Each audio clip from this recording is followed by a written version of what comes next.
Hello everybody and welcome to the Budget Wargamer. This is the first video I'm going to be making where I want to provide a sort of basic guide for how you can get into budget wargaming, what sort of things you're going to be needing, what are the challenges, where can you get miniatures, what kinds of miniatures might you want, and so on. I've been a wargamer for about 8 years now, and during that time I've seen a lot of people who want to get into wargaming but feel that they don't have the money. And in many cases this is true. You know, if you want to get into Warhammer and you are a student, for example, it can be difficult. If you are unemployed or you're working minimum wage, something like that, if you come from a country where salaries are lower, it can be hard to get into the hobby.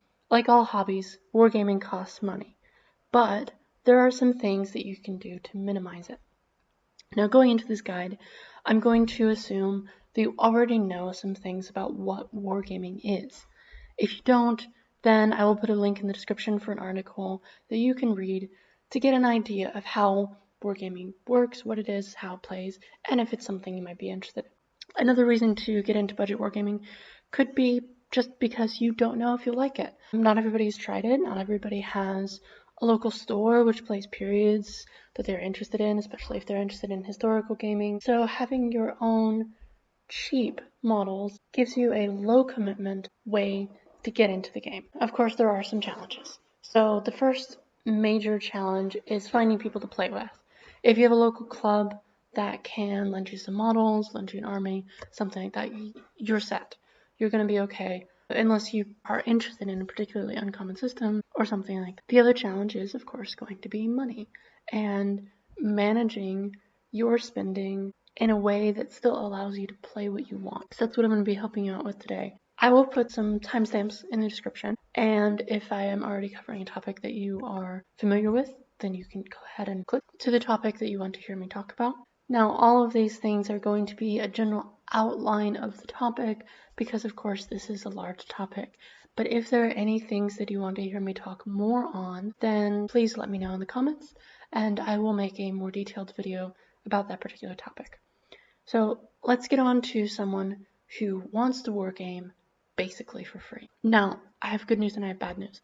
The bad news is that there are some things you are going to need to pay for. One of those is rules. There are some free wargames out there, but they generally are not very commonly played. So you're going to need to buy rules. If you want miniatures, you're going to need to buy the miniatures, and you're also going to need to buy paints and sometimes bases for them as well. So there is a certain cost of entry to get into the hobby. Now, if you just want to try it out, or if you really don't have any money to spend, then there are a few options for you. One of them is Hex and Chit Wargaming.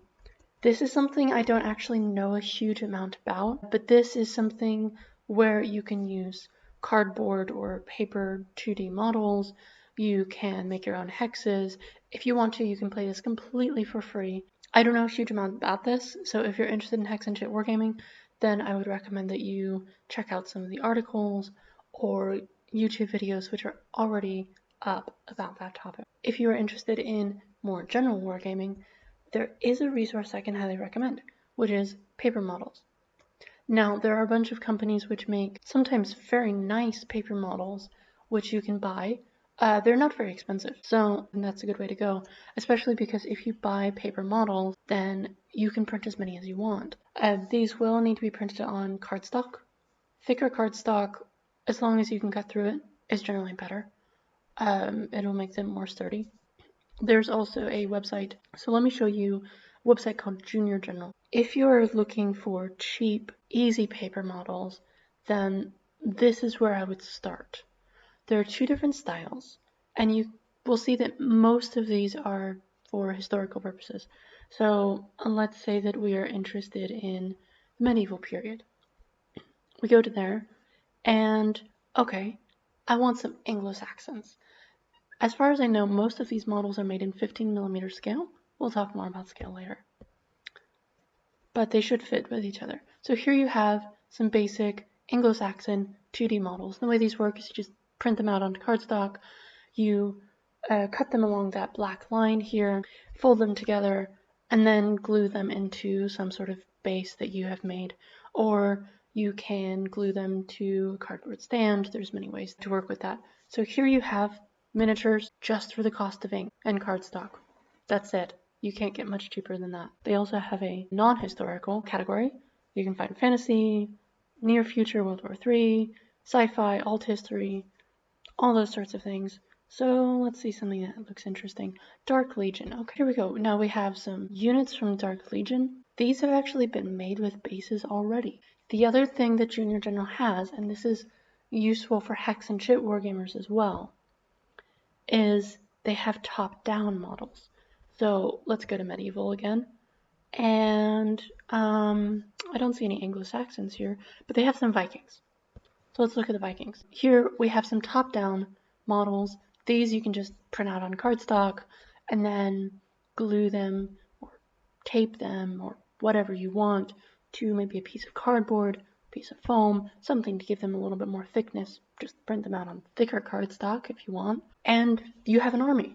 For games such as Impetus, this is a small, usable army on one sheet of paper. Now, what about rules? There are actually some free Wargames rules out there. I have personally never played any of them, but they are there. They're not very popular, but if you're just getting into it, or you just want to play with a friend who's also new to the hobby, something like that, then these can give you a place to start to see if you like it, and see if you want to pay for some of the more popular games out there, more developed games. And here again, you can see that there are games in all different categories.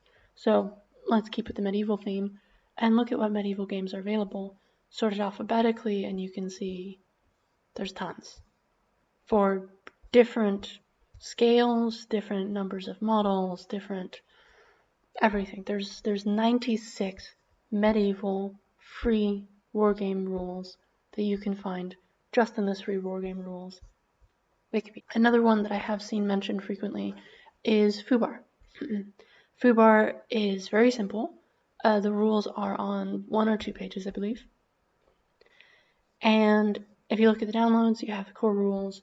You have the core rules in multiple languages, so French, Spanish, Italian, so on. And again, you have medieval, horror, Imperial Commander, which looks like a sci-fi game, modern, Star Wars, Stargate, even 40K, and so on. So here is another option. One-page rules is one I am a little bit more familiar with. I have tried this one. It works well with Warhammer models. And in fact, it's essentially trying to be a simpler Warhammer. So still, this gives you something you can play at home. Another option, which is completely free, is playing online. And there is a program. It's quite old nowadays, so it does have a learning curve and it takes some getting used to. But there is a program called VASSAL, which allows you to play board games, Hex and Chit war games, as well as some war games online totally for free. I know that they have Warhammer. You have to do a little bit of digging around to find it. Warhammer 40K specifically. They have War Machine. They have Impetus, Bolt Action, Flames of War. Many of the more popular war games are available on VASSAL. So if you have the rules, then you can play on VASSAL for free without having to buy any miniatures, and you can play with people from anywhere in the world. The downside of VASSAL is that there's not a lot of people playing on it. Another thing that I would highly recommend is Tabletop Simulator.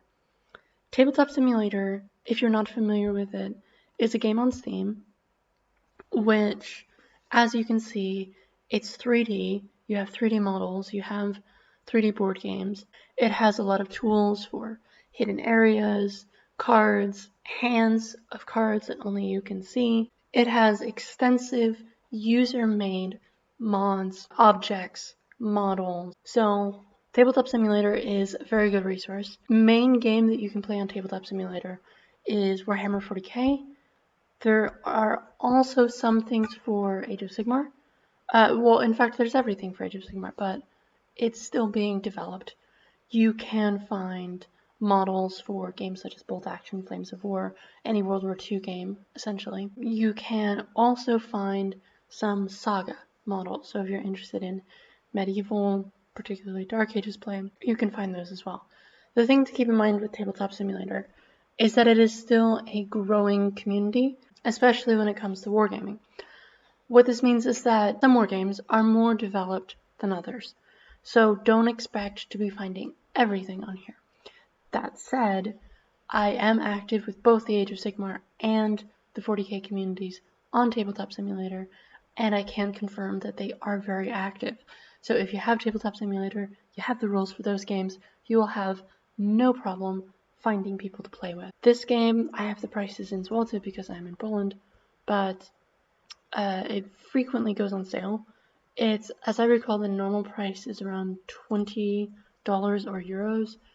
If you find it on sale, then it's usually half off, and it goes on sale about every 3 months or so. So if you're okay with being patient, you can grab it on sale. So now let's talk about someone who is willing to buy miniatures, willing to pay that entrance fee to get started, but wants to know how to minimize it as much as possible. First of all, you need to figure out what period you're interested in, of course, what games you're interested in, and also you need to figure out what scale you want to play in.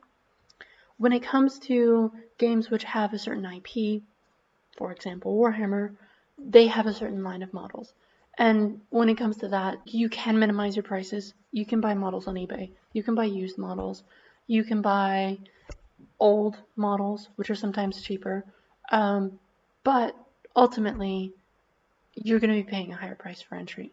They have a set IP, they have an official range, and it's hard to go outside of that unless your opponents or your local club are okay with third-party models. Let's talk about historical games or generic games which either do not have an official range of models or do not require that you use their official range of models.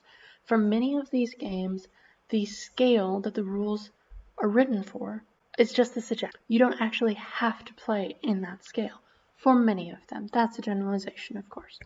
And the scale, for those of you who are not familiar with that term, the scale is, of course, the size of the model. Sometimes it is given in millimeters.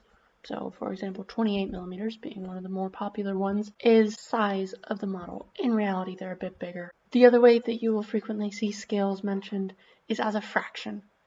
This is actually a little bit more accurate. For example, 1/72 would be 1/72 scale. That's around 20 millimeters. So if you're playing historical games or these generic games, check the rules that you are interested in and see which scale the rules are designed for. Generally, it is easier to scale down and play with smaller models than to play with bigger models than is intended, because if you play with bigger models, you're going to end up needing a bigger table, and that can be a problem sometimes. As an example, I play Bolt Action, Saga, Chain of Command, games such as these. These games are mostly written for 28mm models. However, 28mm models, pretty as they are expensive. And as a student, I don't really have the money for that. So I play in 1/72 scale, which is a little bit smaller. However, even though I play in 1/72 scale, the bases are only slightly smaller, the measurements are the same, the actual gameplay changes very little, if at all. And also, generally, the smaller you go with your models, the cheaper they get. 28mm is expensive. 20mm or 1/72 is much less. 15mm, sometimes even less. 10mm, 6mm, 3mm, you can even go to 2mm. My recommendation for budget gaming for most historical periods is 1/72. In my experience, unless you are playing very large battle games, that's the cheapest scale to go with. And it still gives you a certain size and detail that you can appreciate when you're painting, and also you can see the detail easily from farther away. What it does not give you is that massed look unless you use a lot of figures.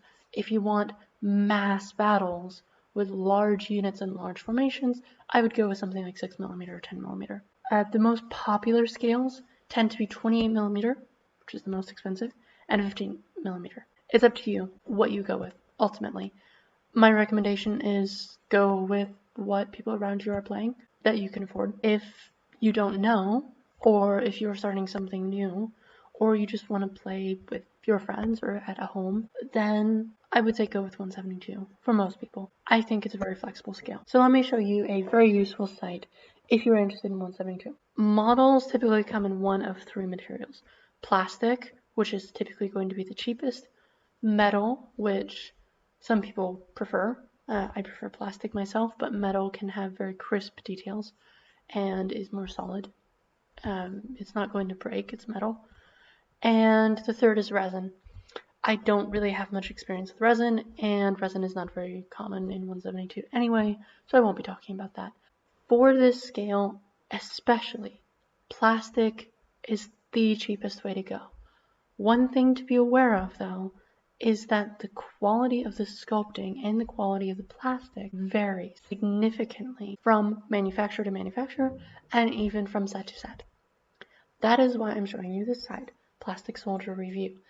It is dedicated specifically to 172 scale plastic figures and reviewing them and showing them. So, keeping with our theme, let's go to medieval Europe and let's look at one set that I think is quite good looking. And so here you can see the box art, you can see the set number so that you can find it in a store or find it online easily. You can see photos of the models. This number underneath shows how many figures with that pose are included in the set. So this has 2 of this pose, has 2 banners, has 3 of this pose of horse, etc. And then you can see some details about the set itself, when it was released, what it includes. This includes 12 figures, which is pretty typical for a cavalry set, how many poses, and also what type of plastic is included, because 172 plastic is a different type of plastic than is used in most other scales.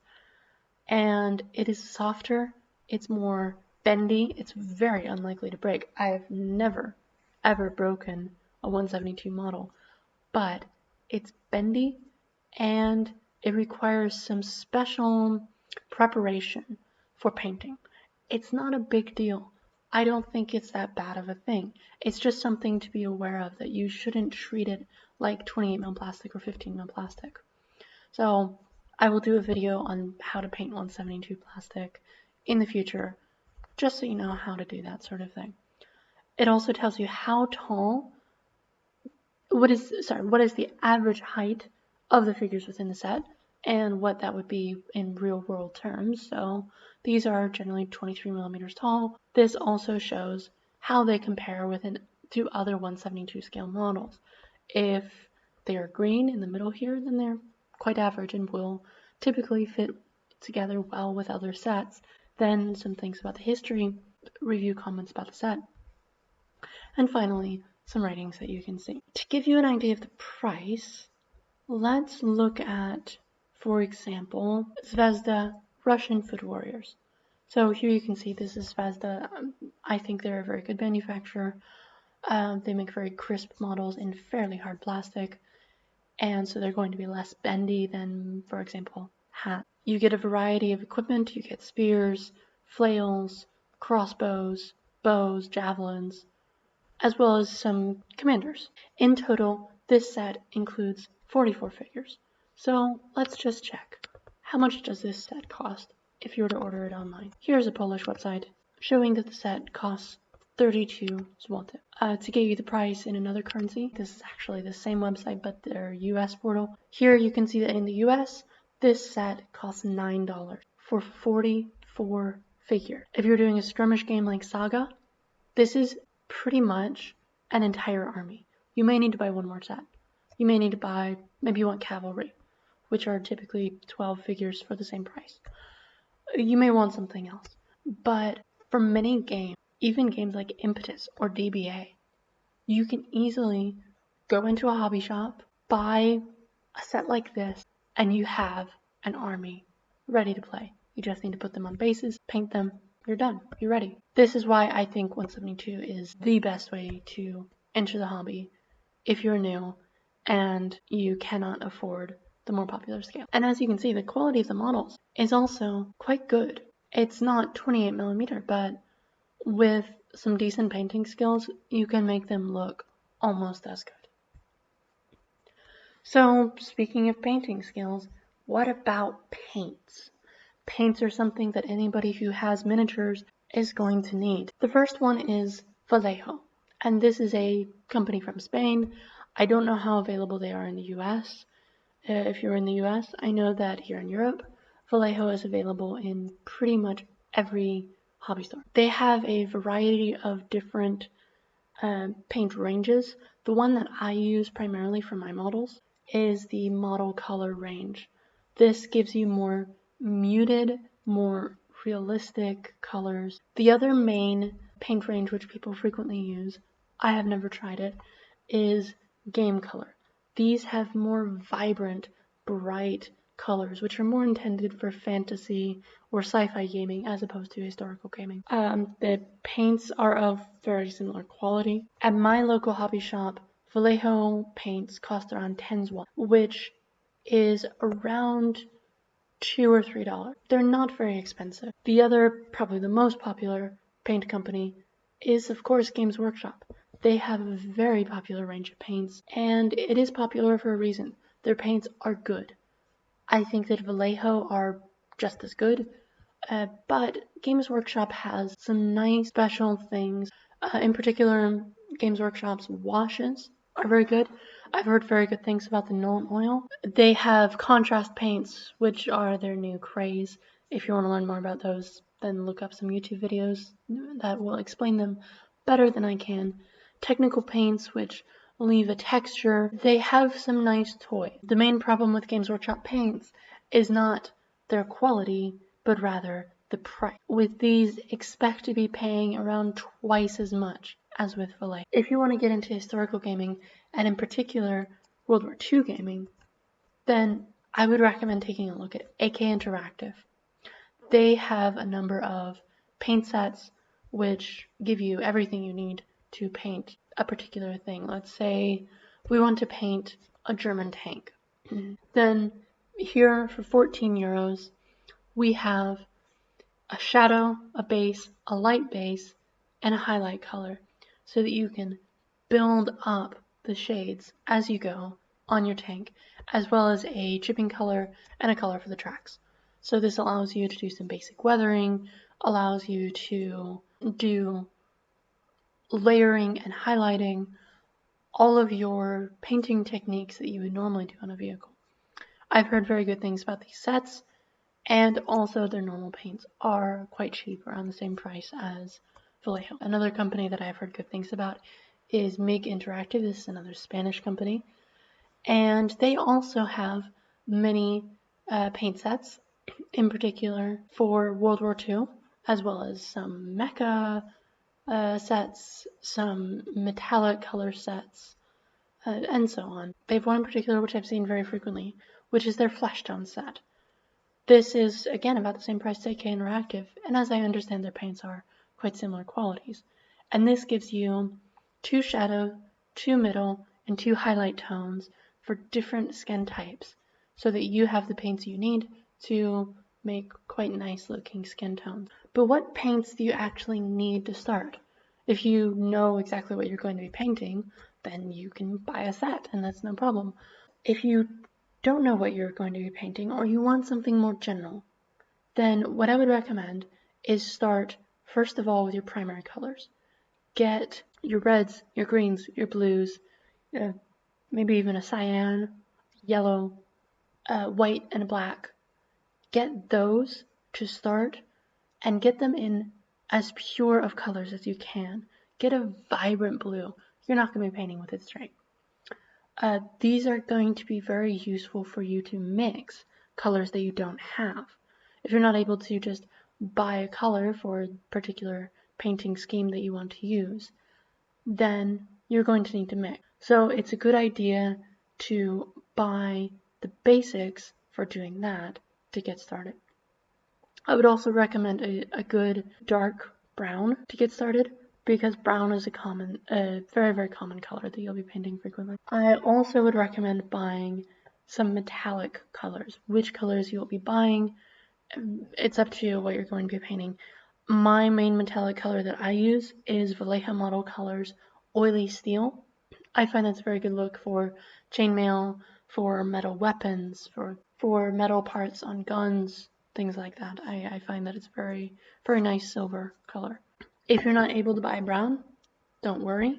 There is a way that you can mix brown easily and reliably, which is just simply take equal parts red and green and mix them together, or any two opposite colors on the color wheel, as long as they are relatively pure pigments, and you'll get brown. So with all of that said, there's a lot to think about when you're getting into this hobby. There's a lot of things to consider, a lot of choices to make. But I hope that with making this basic guide, I've given you an overview of what sort of options are available and shown you that whatever your circumstances are, you can still get into wargaming and you can still find a way to enjoy this hobby. So find yourself a club, find yourself a friend, find some people online, find what you enjoy, and I hope that I helped. If you want me to talk about anything that I have mentioned in more detail, please let me know and I will make another video. Or if there was something that I missed, something that I didn't talk about, let me know that as well. And with that, this has been your guide to budget wargaming, and I wish you good luck.